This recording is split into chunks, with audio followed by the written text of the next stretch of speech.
You don't deserve me being in pajamas 24/7, seeing as that was your determination to make me a pajama rando. To make me a pajama rando for the rest of my days, even though I'm a very intelligent woman. I am God-fearing, I am essentially a viable citizen of society, and yet you have made me just this pariah, this outlier. I do in this ministry what I do to evidence to people that, jealousy is doing this to a person. Like there is a human being killed in broad daylight. That anybody that would gaze at my content would understand this is what people do when they persecute the body of Christ. This is what people do. This is the extreme that people are willing to go in order to satiate jealousy. These are the extremes that people are willing to go to satiate umona. These are the extremes that people are willing to go in order to satiate jealousy. And so therefore them be humiliated when ultimately I am proven innocent and they are evidenced as having thrown me out on a limb, but for no other reason but jealousy. They have to look that shallow. They have to look that shallow. They have to look that horrifically shallow.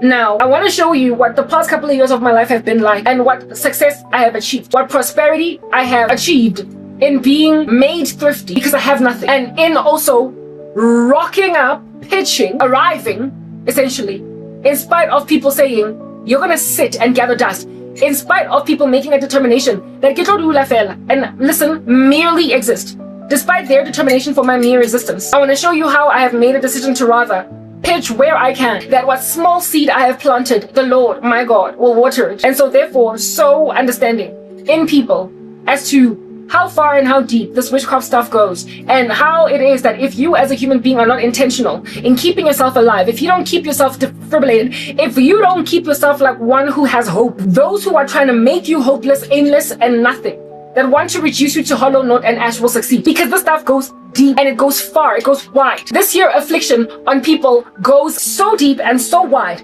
that absent of an intentional determination to evidence that you're not going to come free. Essentially, breaking out of sorrow by embarrassment. You have to work tooth and nail to embarrass your hostage takers, that it might be evident to everybody when you are in this position that you are being killed. Not so much because if people want to finish what they want to finish, they will finish it, but that they might understand thoroughly with every bone in their body when they finish what they've started, that it might be comprehended by everyone looking at them on the periphery, seeing as they tend to be so feared with so many psycho fans and so many people out here freaking out of, well, what are they going to do to me? It must be evident, it must be clear that, oh, so this is how you kill people. Essentially, they must lose popularity, they must lose respect, they must lose once they have murdered Christians. Because, God hands wicked nations over to the martyrdom of saints. He lets them kill us sometimes. He lets them end us sometimes for no other reason but to help the world encircling know that this is the country that you're living in now. If you don't capitulate to occult magic and the practitioners therein, if you don't let yourself get taken, you're gonna just die like Garab. Perfectly viable, perfectly salvageable, perfectly healthy, perfectly livable, working. And yet, she was killed in front of everybody. Like, she was literally killed in front of everybody. So, all of y'all, you better keep yourselves in a bunch, or you're gonna end up like Garab. And a nation like that, or a structure like that, ultimately gets exhausted from the wickedness down in the streets. Men are gonna pride themselves in accept a proposal being the satanic human sacrifices that they are. No. Let them get into my funa.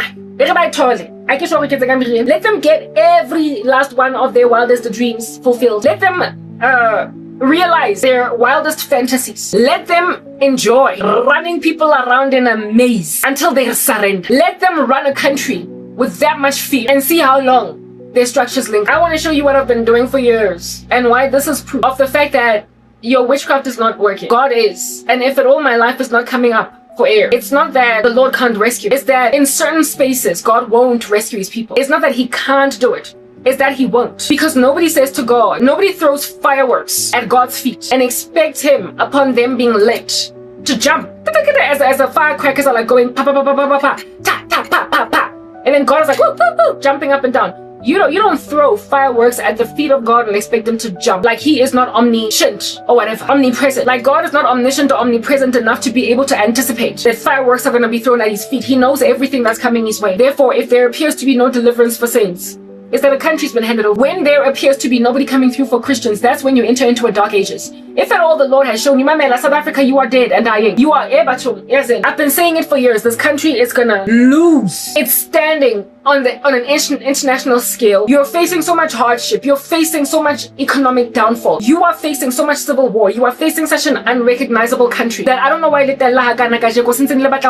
still want to force women to marry you when your nations are dead. Who corrupt in this country, y'all? The corruption in this country goes so deep. Ooh, well, the corruption is so extreme that you see it go discam. We wanna go leaks and I've been guys,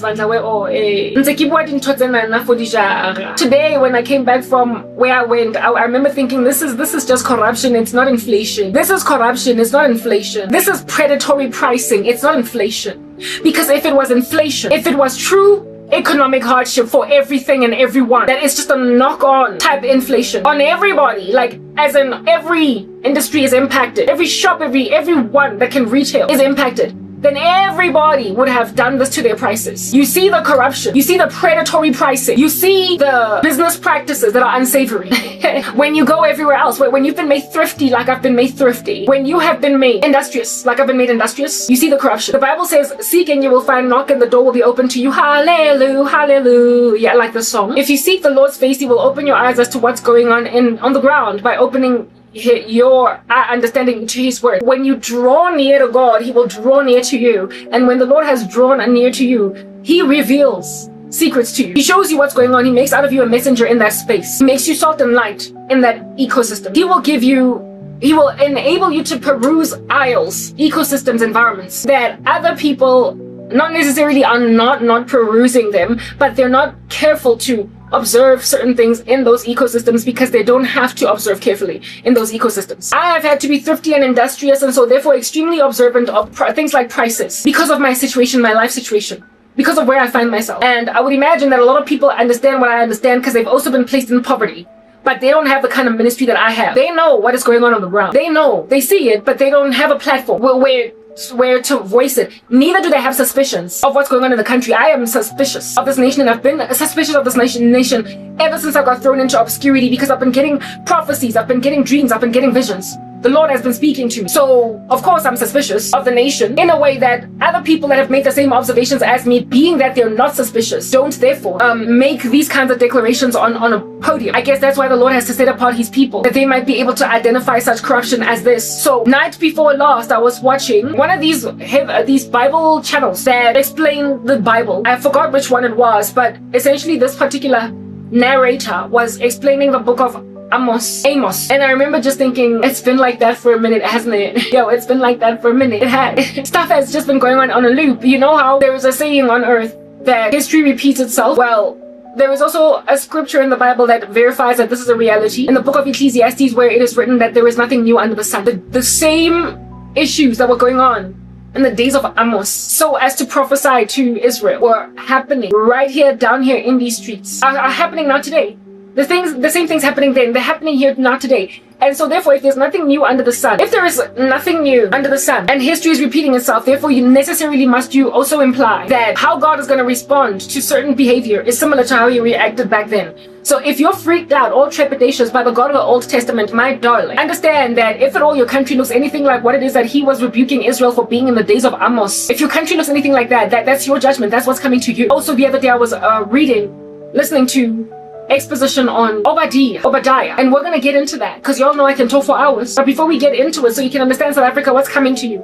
Listen, God is the same yesterday, today, and forever. God is the same yesterday, today, and forever. There are people trying to threaten me. There's no other way that you're gonna find anything did in this country unless you settle for these people who are heavy into black magic. I want you to understand that Batubana that are so full of pleasure. 2 Timothy 3, there is a character flaw therein of a people group where it is written of them that they are lovers of pleasure rather than lovers of God, having a form of godliness but denying the power thereof. So they're hedonistic. So they not only lovers of money, go read 2 Timothy 3. In the last days, perilous times will come, and then there are descriptions. Lovers of money, lovers of self, boastful, proud, etc. Lovers of money also are those who are involved in very unsavory business practices. They get money by any means necessary. They're full of corruption. And so they're business leaders that just absolutely vehemently defraud the country. They decimate economies and they impoverish the poor. They leave people out in a limb in order to line their pockets. And they also, however, over and above being lovers of money and so therefore unsavory businessmen and women, they are also lovers of pleasure. So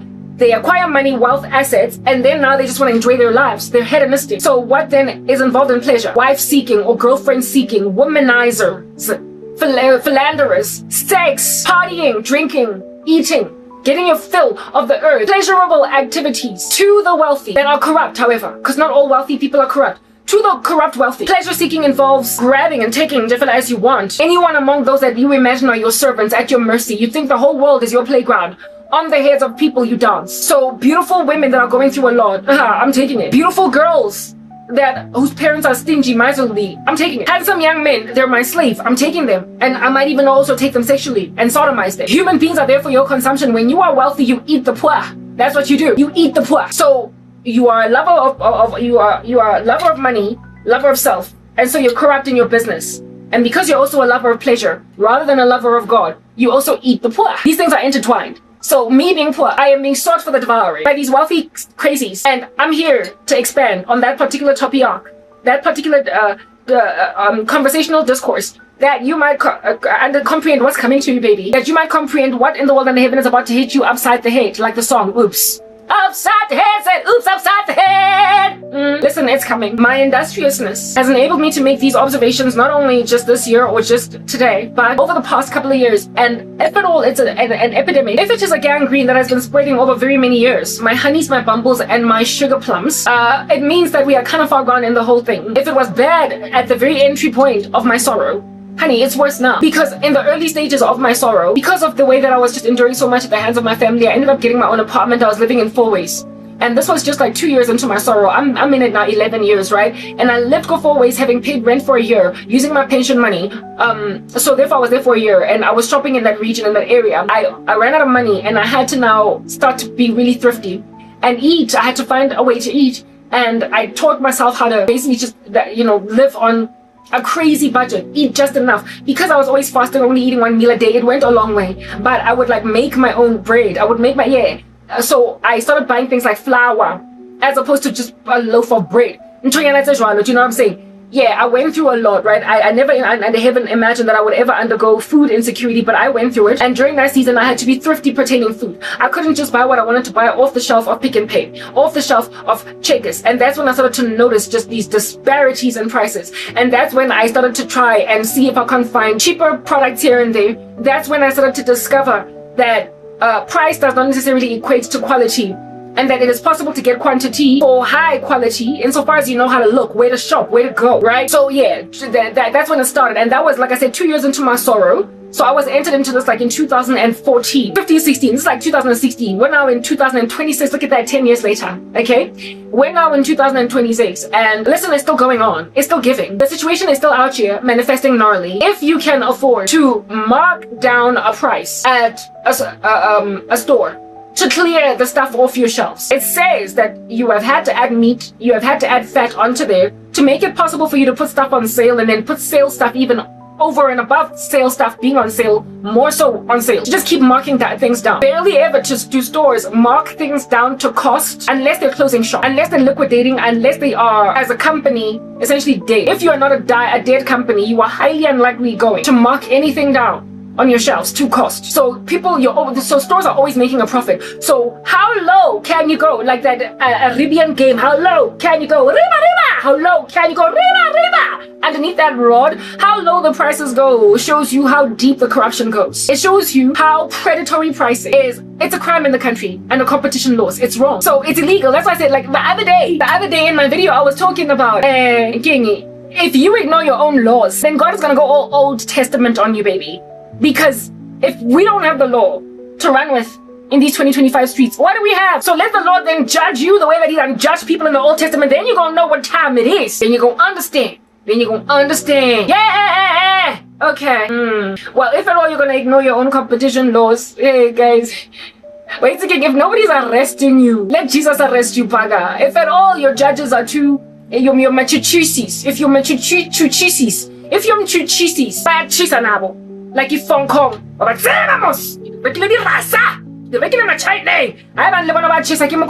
the real deal. They're not actually justice givers. They work within the justice system, but they don't give justice. They are contraband. They're fake. They're not the real deal. Baba rekile ba rasa wa tseba mos Hong Kong. Ke di rekile di rasa Hong Kong. Ke di rekile ma China in bam benkonze. Sensei. If you're Hong Kong, if Kim Dobolo wa judge, so he doesn't give justice. He studied an LLB for Dololo Mahala Nyoko. If at all, give Hong Kong yele bonus. If at all, give Hong Kong, yeah, member of parliament. If he does not actually have the true best interest of people on the ground at heart.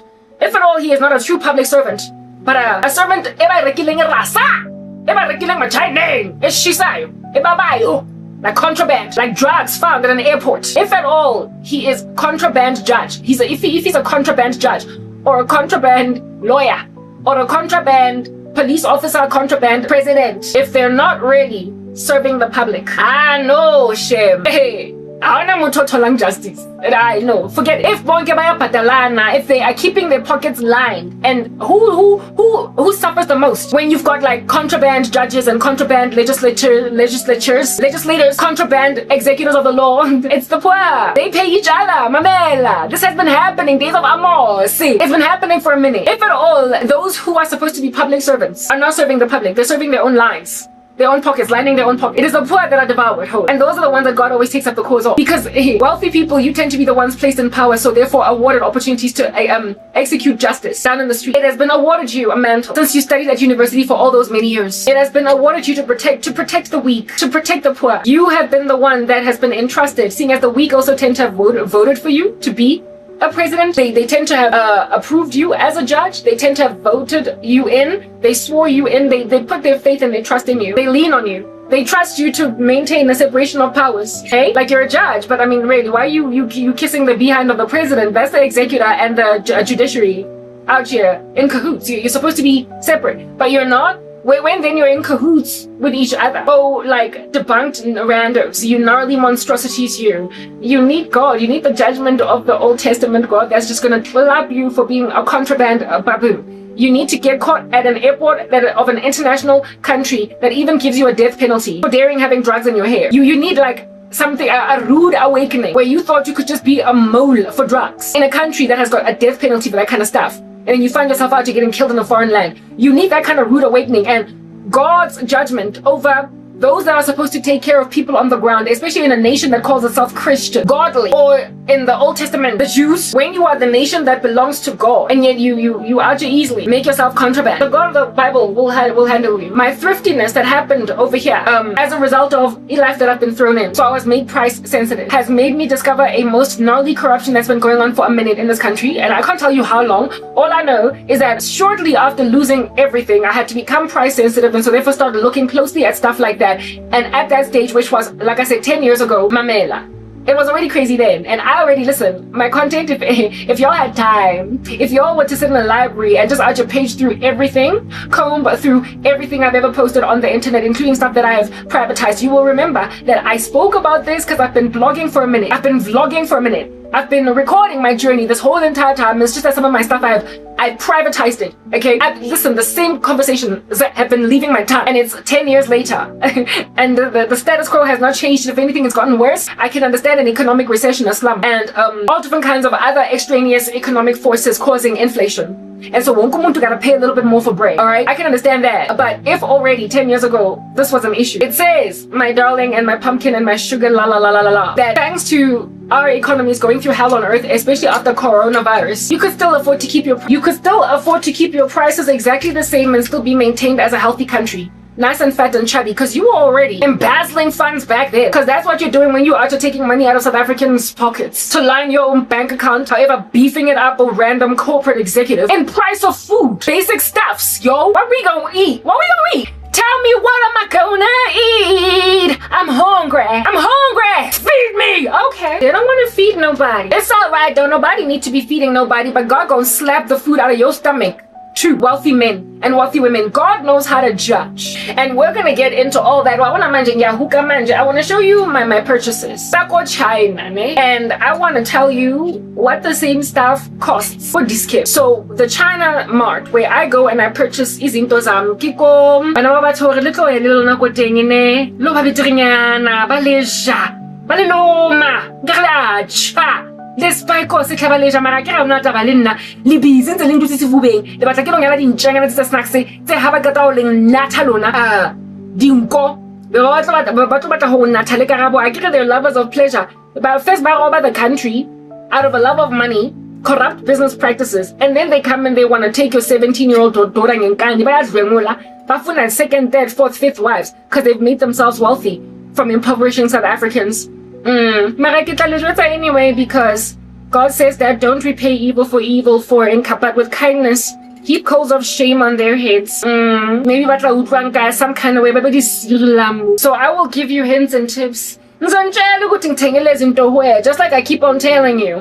Wiki kupalela tanko temu bosi batenang samara kanko temu an your fish ukuthi ngithenge we ngoba why ngikwamele nina ngiyobhadala 7,000 rand for a lace front wig enswembu kangaka when you can just pay 700 800 it's okay, baby girls, I'm here for you. Angizofihla mina iphihli asidiphiri asisiphirisa. Then some of y'all could even make a small little earning business just by buying stuff from Temu and then reselling it. And that's why you don't do that. Or when you dumb. But anyway, I'm not gonna leave you out in the lemanyon shiyanga phandle. Angonvalanyon valela ngaphandle angfanani. Angfana. Akuthandelo naso kitla le jwetsa. China una le shop nyana engwe sio. Hona le benkele nyana jana met the winkels. Cara! Oh, Henry Potgieter, how can driver or G or Tata or G or a McDonald's there or a P? Yeah, go Hill Folks. Hey yo, I gave you directions and don't be asking me what the name of that center is. It's not Hill Folks. More, you know that Henry Potgieter, McDonald's, right? And I think it's the only McDonald's on Henry Potgieter. So frankly, that is like your biggest hint. And then there's like what you might call this, like the center. They've got like a food lovers market. They've also got like Midas and like some other joints. All right, when I like car wash and whatnot, it's like a massive center. There's like this gargantuan China mart over there. Mame like in the Philly direction. Kopandefela, don't come at me like anything. Chances are you will find this being a thing or any China mart at all. The Chinese are smart like that in any country. They tend to maintain their sense of independence, and that's why they make so much money. That's why they tend to be so fat and so healthy in countries where they stay, and that's why they also can afford to have police stations in our countries, even though we don't know what's going on over there. They know how to thrive in South African markets, even when we're going through a recession, and they probably thrive because they don't commit the corruption that our business leaders do. So, hambani yanko China. And so therefore spend money, spend what you are supposed to spend on goods and services. And so therefore realize how predatory the pricing of South African stores is. Discover how predatory it is. And so find out how corrupt your executives are. Find out how corrupt your business leaders are. The very ones that I've been speaking about. I said that South Africa is being destroyed by the ANC. And I said that the ANC is feeding what? A big business. And amidst big business leaders are who? Those who also run the food industry. And I lamented in the food industry in particular against these big business leaders in one of my other videos, and as to why it is that they're in cahoots with Islam enough to make all our food halal to a point where you can't run away from it. That is a video that I did, one of my other videos, right? So there was an infiltration of Islam, not only by big business leaders and also just predatory pricing. ANC, hey, like I said, everybody is corrupt. Maybe that's why God did not avail me or award me an opportunity to grow in corporate South Africa, because I would have been in such a moral dilemma everywhere I went that I would have struggled to be maintained as an employee in corporate South Africa. I would have struggled to be maintained as an employee in corporate South Africa because of, like I said, the moral dilemma. I would have been privy to financial models, net present value calculations. I would have been privy to books. I would have been privy in so seeking funding for my projects if I was maintained in the project management space, or even as I grew as an, when you grow and you become like an executive or a general manager, you then also look at things like books, numbers, so that you can account for your particular department. I would have just looked at how much my company is robbing customers, and it would have eaten me alive. It would have just eaten me alive. Like, listen, you don't need that much money. You can still become wealthy, a millionaire, a billionaire, being fair. It's just that people want more than they need, and they underestimate the value of scale. And so satiating everybody's needs, however, getting to everybody that can't even afford much, you get to them, and so you still line your pockets. You still make a whole chunk of money from being a provider of services fairly to people, because they will always need them, there will always be a demand. But if you cater to them and don't rob them, then you also are over and above being wealthy in right standing with God. So what is the point of making 400 million as opposed to 100 million when that additional 300 million is all the sins that you're heaping up against God? Are you seriously going to tell me that you can't survive on 100 million? You're not even going to be able to spend it in your lifetime. And there are enough people in a country to fund these people's businesses. When you have an idea that has a demand, you will make money. The problem is in the fact that you just want so much of it that you are prepared to go and be corrupt. And the Chinese model of business is showing that corruption is not necessary. It's absolutely not necessary because you scale voluptuously. When you sell things at a decent price, you get more people buying it, and so if at all you beef up a price model, you will get fewer people buying that thing, and so you will sell fewer units, but those units will retail for a lot more. Therefore, you make a profit that way. But you can be fair and sell things cheaper, however scaling with more people buying it, and so you very potentially might even make pretty much the same profits you would have made from making this thing super expensive and unreachable, therefore, by other people. You would have still made the same amount of money. It's just that you made the same amount of money from a lot more customers, whereas now you're making that money from fewer customers who are the only ones who can afford it. They then go and they pass the poor shade. Okay, Mamela. Go and drink and listen to this particular conversation. Yeah, because I'm speaking. Yeah, alright. I'm telling Bailey. China, ne? Go sister's little brother. I just told you where it's at. Eliako Hill Fox, that big chunky China mart over there. There is a superstore there. A supermarket, a lot of times over my China, so back in the day when I used to go to the Chinatown and whatnot with my mom when I was a kid growing up, they tended to sell like diaparo a lot, like clothes and cheap jewelry and whatnot. Barely ever did they actually sell food. They didn't sell food. So the whole food phenomenon and predatory pricing therein in food industries, I have only come to learn about how incendiary stuff is even there only ever since that big China mart opened. And not only that, but also when online markets opened, where regular Janes and regular Joes who aren't necessarily supermarkets that are popular, well-known, that tended to buy off or buy out smaller to medium enterprises on the online market, which is a lot more competitive. The online stores are a lot more competitive than walk-in stores, because walk-in stores rely on an individual having the knowledge of that store. They rely on people knowing that when this pass, I say go this place and register this for this much. Whereas online stores, baby, you are helped along by this search machine, the search engine out here called Google. Insofar as you want milk, you can just type in milk and they'll show you where you can get milk across multiple online stores. You can get milk from this camp, you can get it from Pick and Pay, you can get it from Checkers, from Spar.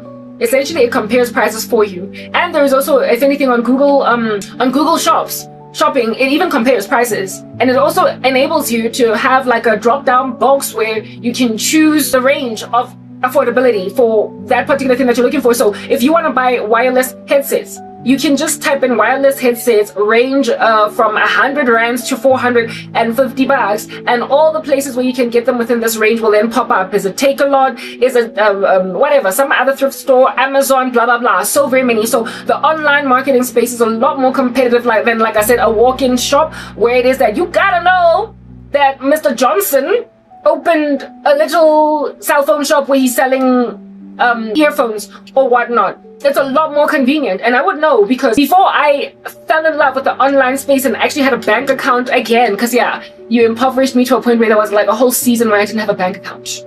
Like, you did that. Anyway, whatever. You made me poor, so poor that I was like one of those people that be out there only getting stuff through the e-wallet. Hey, guys, God, y'all have been ridiculous with me. Yes, e-wallet. That's the only way that you be making money. Finally, Standard Bank came through for me. I remember the days of e-wallet. So anyway, whatever, I finally got a bank account that just lingered and stayed from Standard Bank, because my bank accounts kept closing due to there being no money. So I just stopped trying to open one until finally Standard Bank really made me, like, it just held. Like, I love Standard Bank. Like, listen, I will never leave them nor forsake them. Like, never, ever, like, proper. They've been so ride or die. Anyway, whatever. So before, Standard Bank had a sister bank and did not close my account every single time there was no money for extended periods of time, neither give me ridiculous bank charges. Ever since Standard Bank helped me along in that fashion, I then have been able to say every time somebody wants to give me money, no, don't give me an e-wallet, no, what's that? Like, put it in my Standard Bank account. So ever since my Standard Bank account now lingered, like ever since I had a bank account that lingered, yeah, I then exploited the online market, and I realized just what games people are just dilly-dallying. Baya dancer. That's why Take a Lot elile complainile. You are corrupt, South Africa, against Temu. They guys, yes in. If you're corrupt, you're corrupt. You say that they're going against competition laws. Kanjani? You are the ones that are corrupt. Don't be what do you call this thing? Chinese markets. Don't call them corrupt because of your predatory pricing. Because you are not able to exploit South Africans, you then out here cry. Uzo complain kuitemu. That's what South Africa did. Like online stores, like Take a Lot from this country. There's another one, I forgot which one, but the biggest one and the most baddest one was Take a Lot that complained against Temu, saying that Temu is pretty much knocking them out of competition. They took them to the competition commission over the fact that Temu is so cheap. But what do you want Temu to do? What Temu then ended up doing was pretty much increasing the price for duties. You guys will know, if at all you were shoppers from Temu Shine and whatnot, you will know there was a time when, hey, good at these places until one day your duties became so expensive that now you were disincentivized from buying from Temu anymore. You will remember there was a shift and a change, right? Well, that was because of Take a Lot and other online stores in this country taking Temu to the competition commission in this country, saying that you're knocking us out of competition. Why? Because stuff at Temu is so cheap. And with duties also being cheap, it therefore made perfect sense to go and buy everything you need from there and only pay like a cool 250 rands for duties. Now people be out to paying $1,000, 1,500 rands for duties, but it still doesn't compare it still does not compare to pretty much how much you would in total, if you were to buy everything of yours from Take a Lot, how much it would cost. All right, yeah, but anyway, Take a Lot, in spite of it's still expensive in comparison to Temu and Shine in international markets and whatnot, Mara, it is a space that is cheaper than if you were to go into Boshopong over there. Why? Because Take a Lot is this joint that's got regular, back in the day we used to have Gumtree, remember? It's got regular Janes and regular Joes that want to run their own little online shops. They want to run their own online businesses, and they contract with Take a Lot and they pay Take a Lot a fee. And so they then put their stuff on Take a Lot to basically sell it on Take a Lot, and they can decide what price they want to make it. And so therefore you can find the same product on Take a Lot, retailing in one spot for 60 bucks and another spot for 120 rands and another spot for 70 rands. It is your responsibility to scan as you're searching for the cheapest one and choose that. Online markets have made that a thing, a feasibility. There was a time when I was looking for I forgot, what was I looking for? I think the earphones or battery phone. I could say, no, yeah, I wanted Bluetooth headsets. Yes, I wanted Bluetooth headsets to exercise with music in my ear. And I went to Chinatown and asked them how much they sell Bluetooth headsets for. Was it Bluetooth headset that guy quoted me for? And I was shocked out of my mind, because at the time I was yet to have a proper Standard Bank account. I was yet to have a bank account. So I had searched, because I told myself that I will search on the internet and then go to the place, right? Because I did not have a bank account to be able to make the online transaction. I searched on Temu, not on Temu, online, Bluetooth headsets. I then found just a litany of them, and I was like, wow, they're actually not bad in terms of price. I can afford them. But I didn't have a bank account, so I couldn't buy them on Take a Lot. Plus, I didn't want to pay I did not have enough of a purchase limit so as to not have to pay delivery, right? So I was gonna go there. I decided that, okay, if this is how much Bluetooth headsets more or less retail for, I'll just go to Chinatown, because I had so leaned on Chinatown over these past years for everything that I figured that they would be cheap there too. But you see, there's corruption going on everywhere insofar as you're in the South Africa of ours, right? Anyway, whatever. I told myself I'll go to a China Mart, and I go to the China Mart and I asked them, so how much are your Bluetooth headsets? What do they retail for? And this dude out here be throwing at me these crazy prices, like 450 bucks, like 340 rands, and I was like, whoa, dude. I was like, whoa, dude. I'm all like taken aback. Why are you being all corrupt all up in my grill? I was expecting you to pretty much charge me the same price that I found on the online market. Some like 150 bucks at most. Some of them were out here retailing for 80, 85 rands. And I was like, hey, Abuti, even if I could tell it was better than for me to buy them from Take a Lot and then pay the delivery, because it would still come under 250 bucks. Oh yeah, how? It would still come under 350 rands. Oh yeah, how? So essentially, me walking into a store still proved disadvantageous to me, because it was more expensive than the online market. I made these observations, and so that's why I don't go out no more. I just hang in front of this computer and I scan the periphery of it, and then I purchase in accordance to, you know, that hedging. I'm able to hedge when I'm shopping online. And if at all there is free delivery and it's in this country, even ideal, you know, I make sure that my purchases are with over a certain limit, over a certain range, and so I get either free delivery or I calculate if I'm willing to pay the delivery fee because it's worth the while. During the time when I was looking for those very same headsets, I went to Hi-Fi Corp, I went to Macro, I went to not Chinatown, and they were so much more expensive than what was going on the online market. So already online spaces, which is why so many stores have got an online version. A lot of these online spaces, evidence show, they prove, a lot of these online spaces prove that there is predatory pricing happening in walk-in stores. They prove it because if the same product, if the same bag of sugar will sell for 5 rand on the internet and yet retail for 50 rand, go check us. I mean, like that extra 45 bucks, can we talk about what's in there? What is going on? You are essentially, who, you tell me, who is mostly unable to hedge and so therefore compare prices on the internet? Show of hands. Duh, the poor. Listen, if you leave the poor out on a limb, baby, God is gonna leave you out on a limb. God is gonna leave you out on a limb. The poor are the ones that don't online shop. They're the ones with e-wallets. They're the ones that don't have bank accounts. They're the ones that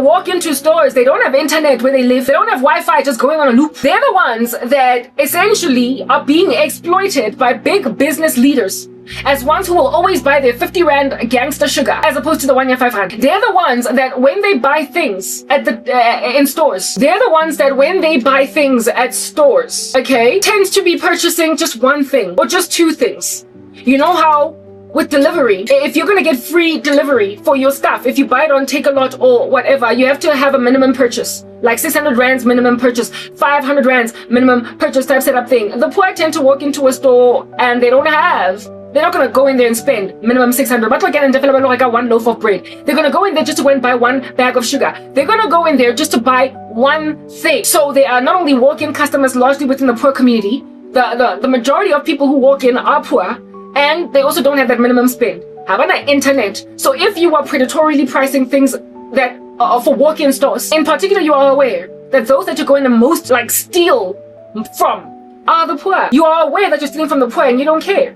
You are aware that it is a poverty-stricken grandmother who can 50 rand. It exists entirely on the online market for 5 rand. You are aware of that.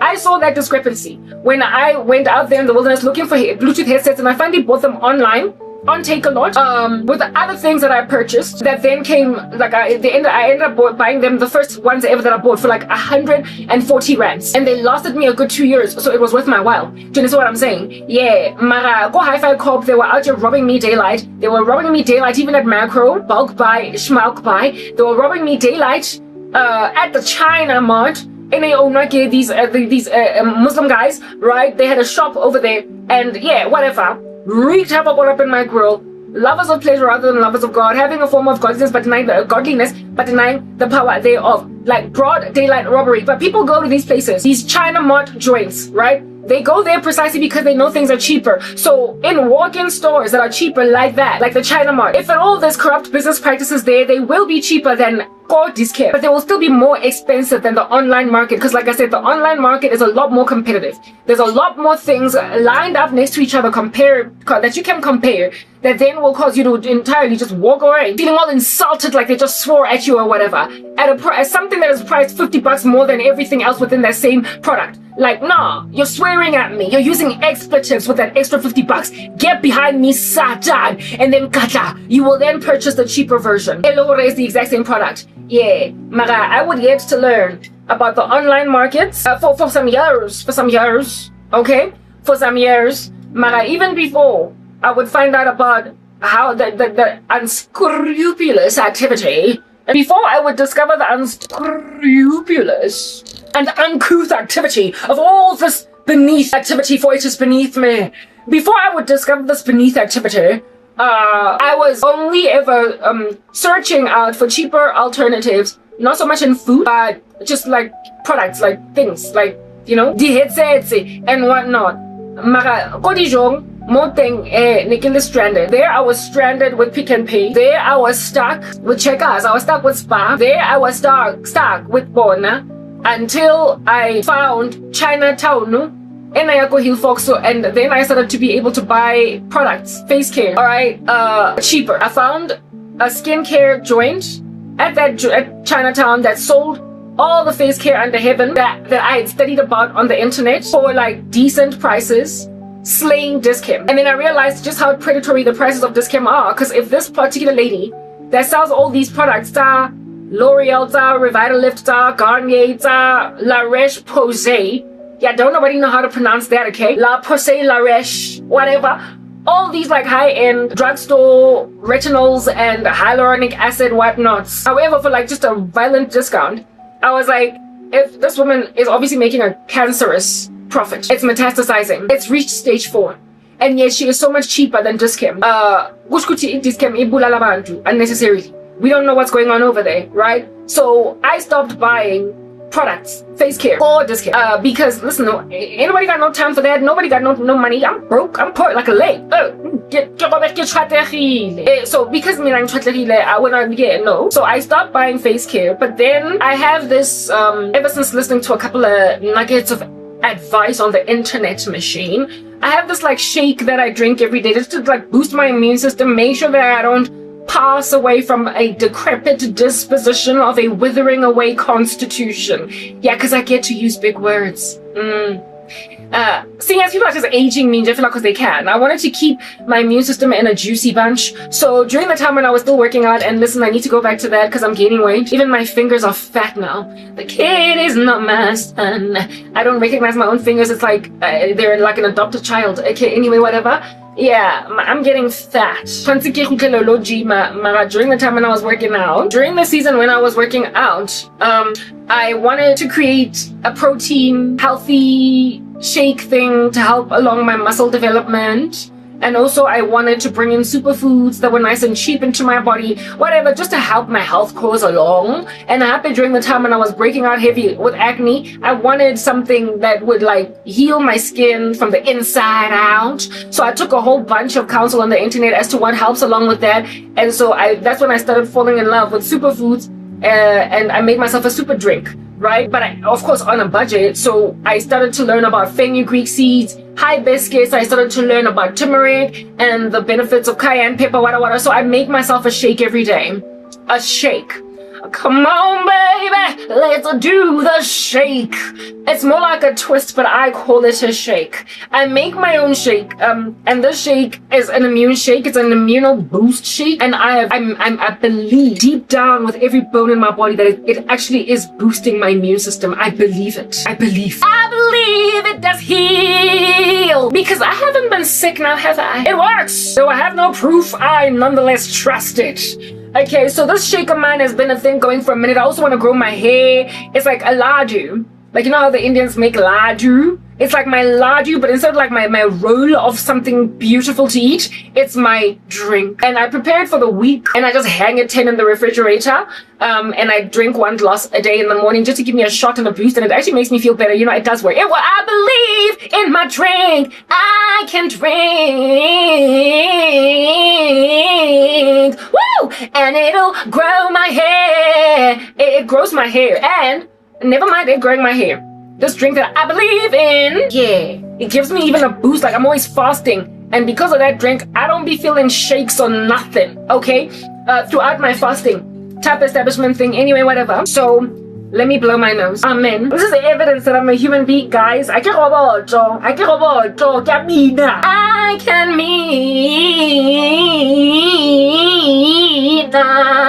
woo! Until my snot comes out. And it's clear that I'm a human being. Anyway, whatever. My drink works. I know it works because in the mornings, I drink it after brushing my teeth and everything. And then I'm like, go. Yo! Give me 2 minutes. And I'm like, I'm walking on sunshine. I could wake up feeling like all drabby, like just dragging me through the sand. I'm like, oh, I just woke up and I'm sad like sadness has never been said. Oh, I am in pain. Why am I dreaming so bad? Oh, they've done it again. These witches of South Africa, oh, they're at it again. They're coming at me with their spells. Oh, I can't stand them. And now I'm sad all day. Oh, what spiritual war is eating me alive like a maggot. Oh, oh, oh, oh, oh, oh, oh, oh, oh, oh,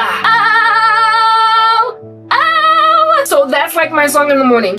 I'm just dragging my body through the terrain. It's a valley and a peak and a trough. And then I drink my drink. Upper. And then I'm like, I'm walking on sunshine. Oh, I'm walking on sunshine. Oh, and it's gonna be like, hey, listen, it's an energy boost. I'm not lying.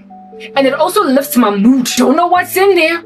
I just mix a whole bunch of superfoods. Hey, y'all who don't believe in God, hey, don't know what's gonna happen with you one day. Because the invisible qualities of God are all over creation. Food is medicine. It has power to make you feel better, and there are qualities, properties in food that can cause a person that's like, oh, when am I gonna be fine? I'm sad all the day long. I'm missing life. It's going by, right by me. It is flowing. I don't know what to do. I'm sad all the day. Ever since I was entered into persecution, I'm so sad. And the feeling is much too heavy. It's much too strong. Can I gain a reprieve just for one night? God, come through. And then God gives you macheu. Good. Next thing you're like, I'm singing in the rain, and just singing in the rain. What a glorious feeling. I'm happy again. The Lord has given me joy so high up above. I'm singing in the rain. Ooh, yeah. Don't nobody need to be taking no drugs. Just eat. You'll feel like a ray of sunshine. You won't know what you did, but it'll be right. What it is that are healthy foods that are good for the soul. You'll feel better in a day. So love the Lord, oh God, because somehow He's put joy in food. The Lord has put joy in healthy foods. All these foods that are healthy for you. You know, food that is healthy. Like, as in doctors agree, like, you know, dietitians and all these people that are with the ishans at the end of their names, of their titles, dietitians, even morticians. Yeah, okay, they will agree that healthy food makes you feel right as rain. Even the mortician will be like, it's cause you didn't eat your linseed. It's cause you didn't touch your pumpkin seeds, you got a heart attack. As a mortician, I will declare that the pumpkin seed saved her. What if? The pumpkin seed would have saved her. But she refused them and chose Rada. Die my food, I made my guinya something. Then she got cholesterol. Next thing, dwet vs. Dwet. Wat sal ek doen met die dinges? Ek het haar gecheld that you need to eat healthier. All the magicians will let you know. Dietitian, mortician, exercisician. They'll tell you that healthy food is medicine. Not only that, it actively, actually, like truthfully, like for realness, real. Like for real, makes you feel really good. It makes you feel better, listen, like ever so instantly. Listen, healthy food by human standards, as in human beings that have studied food, that have studied nutrition, and like botany, a botanist, a plant. Hey man, not Bill Gates and his weird GMO stuff, but people that have studied food. And people who also are into food for health purposes, like fitness practitioners, whatever. They will let you know that healthy food gives you a shot of energy. It actually makes you feel better. You know how when you're eating like magunya, nama food and nama care, very hectic, like very like oily, processed foods, high, whatnot, you feel heavy, right? Like a bag of potatoes, right? Like you be carrying your body around like it ain't jack. Like you be rolling around the streets as opposed to walking. Yeah, bad food will give you a spark of energy and make you happy during the season when you're eating it. But then you walk around like, you walk around like a log of nothingness. But if at all you change your diet and you eat like apples and peaches, bananas, mangoes, and you like sprinkle some turmeric all up in there,